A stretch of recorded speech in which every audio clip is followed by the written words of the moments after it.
ورنہ وہ غلط بیانی سے کام نہ لیتی۔ بہرحال میں خاموش ہو گئی۔ میں نے بھی سوچ لیا کہ میں اس بارے میں حقیقت کا اندازہ خود ہی کر لوں گی۔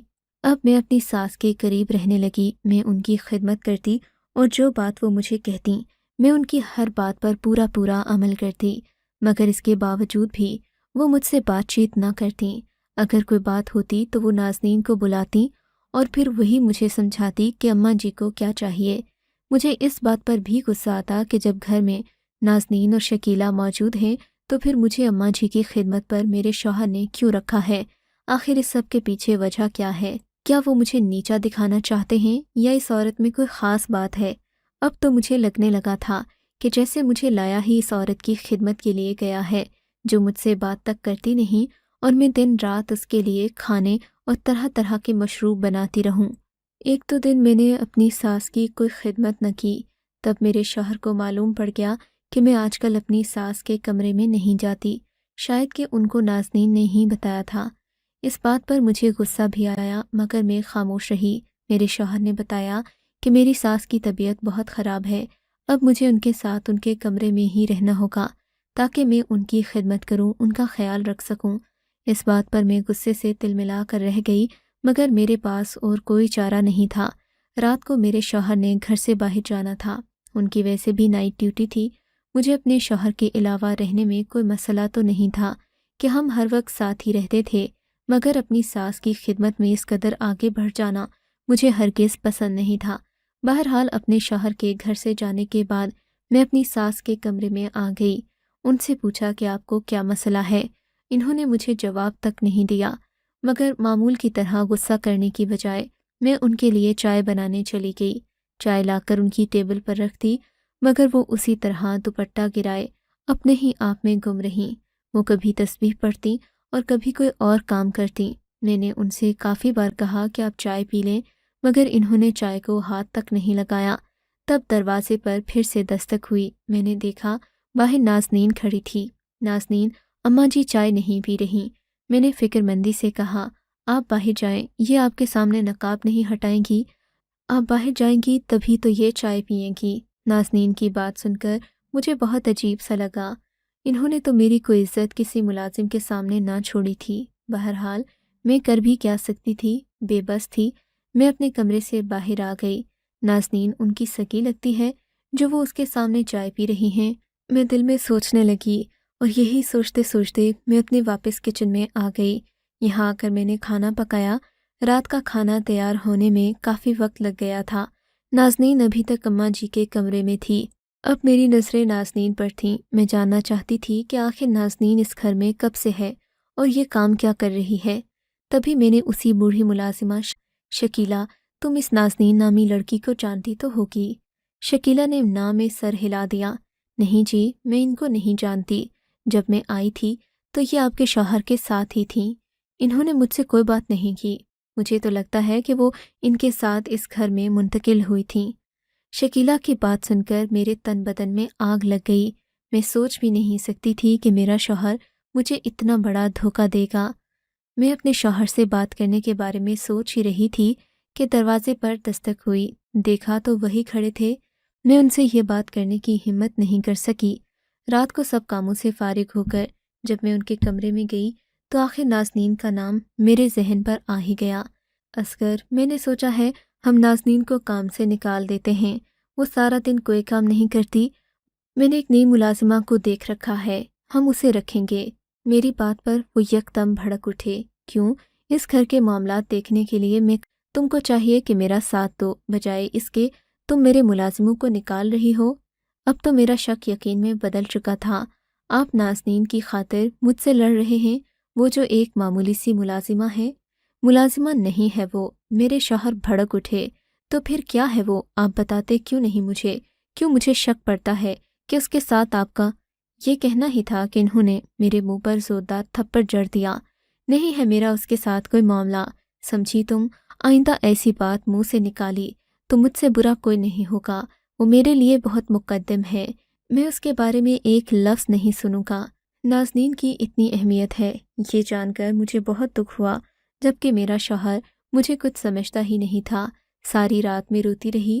وہ بھی میرے قریب نہیں آئے، نہ ہی انہوں نے مجھے منایا، بلکہ کمرے سے ہی نکل کر چلے گئے۔ میرے ذہن میں یہی تھا کہ وہ نازنین کے کمرے میں ہی گئے ہوں گے۔ یہی سوچ کر میں اپنے آنسو پونچھتی اپنے کمرے سے باہر نکلی۔ میری آنکھوں سے آنسو بہہ رہے تھے، میں واپس بھی نہیں جا سکتی تھی۔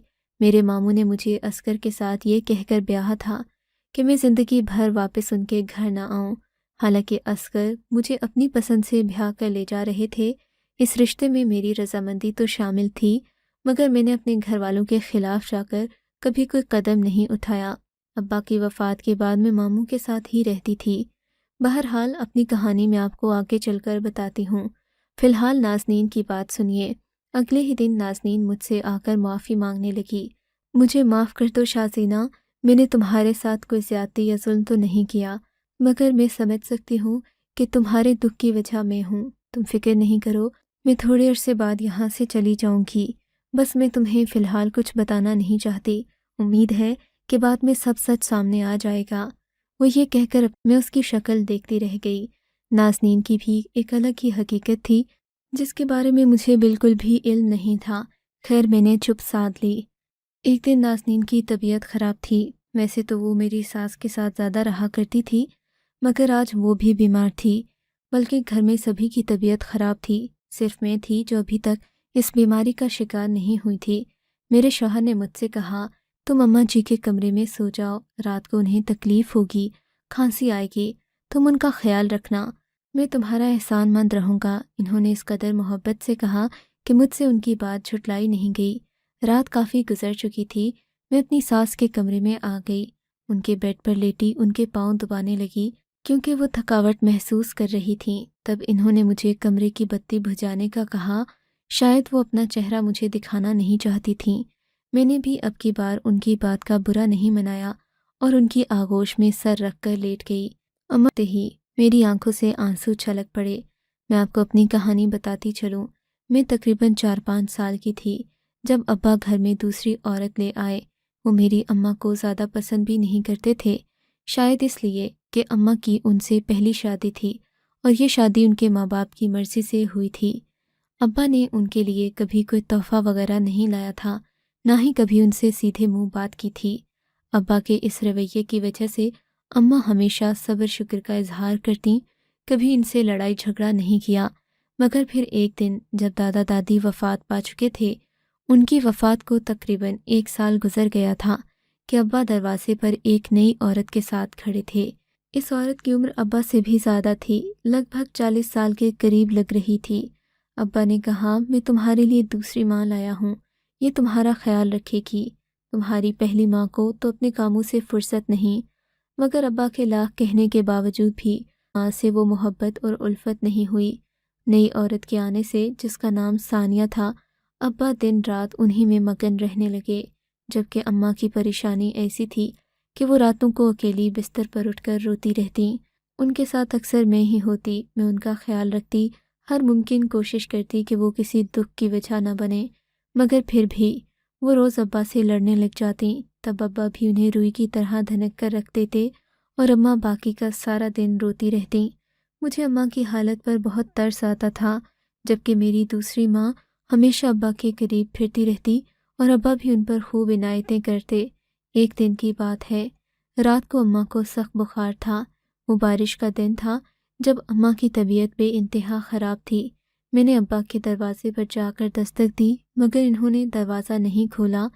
اماں کی حالت بگڑتی جا رہی تھی، شاید شدت غم نے ان کی جان لینے کی ٹھان لی تھی۔ تب میں نے دیکھا اماں کے منہ سے جھاگ نکلنے لگا اور وہ تڑپ کر جان دینے لگیں۔ میں نے ابا کو چیخ چیخ کر پکارا، مگر ابا اپنے کمرے سے باہر نہیں آیا۔ شاید اسے ہم ماں بیٹی شروع سے ہی ناٹک لگتے تھے۔ کافی دیر گزر گئی، اماں نے تڑپ تڑپ کر میرے سامنے جان دے دی۔ میں اس وقت اتنی کمسن تھی کہ اماں کے لیے کچھ کر نہیں سکی۔ میری ماں میری آنکھوں کے سامنے دم توڑ گئی، میں روتی بلکتی رہ گئی۔ صبح ابا نے ہم سے کوئی اظہار غم نہیں کیا، اماں کو خاموشی سے دفنا لیا گیا۔ وہ دن میرے دل پر کسی مہر کی طرح جا لگا تھا، جو ایک زخم سے زیادہ گہرا تھا۔ میں نے بہت کوشش کی کہ میں اپنی دوسری ماں کے دل میں جگہ بناؤں، مگر اس نے تو مجھے ہمیشہ دھتکارا۔ اماں کے مرنے کے بعد میں اپنی سوتیلی ماں کے رحم و کرم پر تھی، جو ہر وقت مجھ پر ظلم کے پہاڑ توڑتی رہتی۔ ایک دن یہ ہوا کہ سوتیلی ماں نے مجھے گھر سے نکل جانے، یہ دوپہر کا وقت تھا۔ ان دنوں میں بڑی ہو رہی تھی، میری عمر تقریباً 9 سال ہو چکی تھی۔ مجھے سوتیلی ماں کے ظلم برداشت کرتے کرتے 4-5 سال ہونے کو آئے تھے، مگر ابھی تک ان کی فطرت نہیں بدلی تھی، نہ ہی ان کے دل میں رحم آیا تھا۔ میں شام تک باہر کھیلتی رہی۔ ہمارے پڑوس میں ایک لڑکا اسلم رہا کرتا تھا۔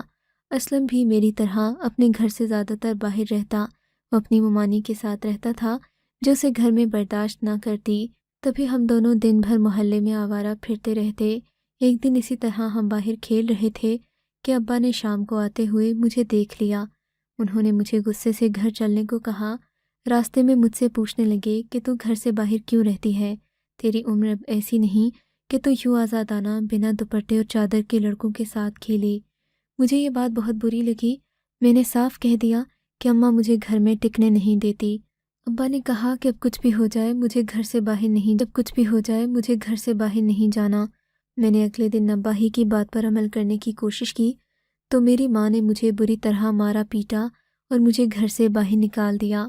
میں گھر کی چوکھٹ پر بیٹھی رو ہی رہی تھی کہ ابا آ گئے۔ انہوں نے غصے سے دروازہ کھولا اور اندر چلے گئے۔ میں نہیں جانتی تھی کہ اندر کیا ہوا، لیکن ابا نے اسی دن اماں کو طلاق دے دی اور دھکے مار کر گھر سے نکال دیا۔ میں حیران پریشان ابا کو دیکھ رہی تھی۔ ابا نے مجھے نفرت بھری نگاہوں سے دیکھا، جیسے سارا قصور میرا ہی ہو۔ اس کے بعد میں نے کبھی ابا کی ہنسی نہیں دیکھی۔ ابا نے اپنے کسی کام کی خاطر دبئی کا ویزا لگوا لیا اور مجھے ماموں کے گھر چھوڑ دیا۔ میں اپنے ماموں کے گھر آ کر رہنے لگی۔ ابا دبئی سے ماموں کو پیسے بھیجنے لگے۔ ماموں نے میری شادی میرے شوہر اصغر سے کر دی۔ میں انہی سوچوں میں گم تھی کہ میری ساس نے زور کی کھانسی کی۔ میں ہڑبڑا کر اٹھ بیٹھی۔ میں تو ماضی کی یادوں میں کہیں کھو سی گئی تو ان کو بری طرح کھانسی کا دورہ پڑا تھا۔ وہ مجھ سے دوا مانگ رہی تھیں۔ میں نے جلدی سے کمرے کی بتی جلائی اور دوا ان کو پلانے لگی۔ تب میری نظر ان کے چہرے پر پڑی تو میں کانپ کر رہ گئی، کیونکہ یہ کوئی اور نہیں بلکہ میری سوتیلی ماں تھی۔ مجھے دیکھتے ہی ان کا چہرہ بھی اتر گیا اور وہ شرمندگی سے نظریں جھکا کر دوا پینے لگیں۔ میں تو حیران ہی رہ گئی تھی، مگر میں اس وقت کچھ نہیں بولی۔ میرے دل کے زخم تازہ ہو گئے تھے۔ میں نے اسی وقت فیصلہ کر لیا کہ میں اپنے شوہر کو اس حقیقت کا کبھی بھی معلوم نہیں ہونے دوں گی۔ ایسا نہ ہو کہ میری بھی زندگی میں طوفان آ جائے۔ ہو سکتا تھا میرے شوہر کو میری سوتیلی ماں کے بارے میں نہ پتہ ہو، مگر پھر بھی میرا اور میرے شوہر کا کیا رشتہ تھا؟ کیا واقعی وہ اصغر کی ماں تھی بھی یا نہیں؟ یہ بھی ایک بہت بڑا سوال تھا۔ لیکن اگلے ہی دن نازنین نے مجھے ساری حقیقت بتا دی۔ شاید کہ میری ساس کے دل پر جو بوجھ تھا وہ اتارنا چاہتی تھیں۔ انہوں نے مجھے ساری کہانی سنا دی، جس کے مطابق ابا نے انہیں بے وفائی کے جرم میں طلاق دی تھی، اس لیے کہ وہ اپنے شوہر سے چھپ چھپ کر ملتی تھیں۔ ابا اور وہ محبت کی شادی تو کر بیٹھے، مگر شاہینہ خاتون اپنی پرانی اولاد کو بھول نہیں پائیں اور یوں اپنے دوسرے شوہر سے بے وفائی کی مرتکب ہوئیں۔ ان کے پہلے شوہر سے ان کا ایک بیٹا تھا۔ کہتے ہیں کہ برے کاموں کا کبھی اچھا انجام نہیں ہوتا، تبھی اس رشتے کا انجام بھی گھر اجاڑنے اور پھر طلاق پر ہوا تھا۔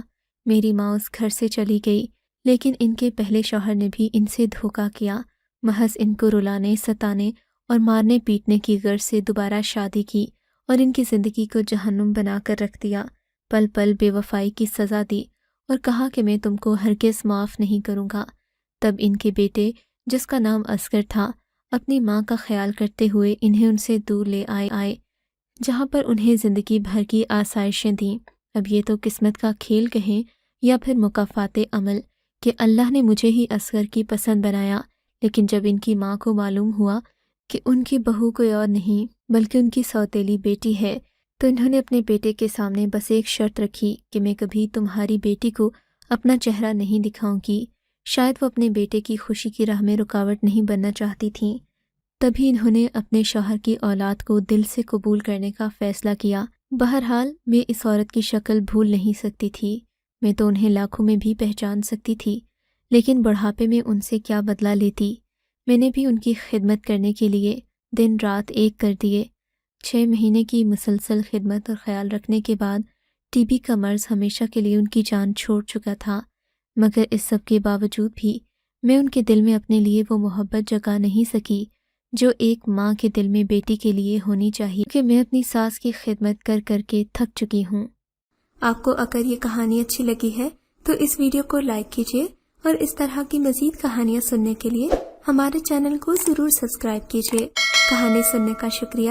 آپ سے ملاقات ہوگی اگلی ویڈیو میں، تب تک کے لیے اللہ حافظ۔